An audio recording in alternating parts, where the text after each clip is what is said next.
เขาปฏิบัติกรรมพ่อแม่ครูบาอาจารย์พร้อมด้วยสามเณรพ่อขาวแม่ขาว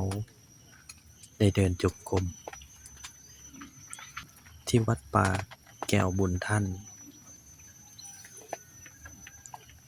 เมืองจำพรแขวงสะวรรณเขตญาติโยมที่เห็นคลิปนี้ก็ถือว่าเป็นผู้มีบุญหลายเพราะฉะนั้นอย่าลืมกดไลค์กดแชร์เพื่อเป็นธรรมทานให้แน่เด้อการให้ธรรมะเป็นทานย่อมชนะการให้ทั้งปวง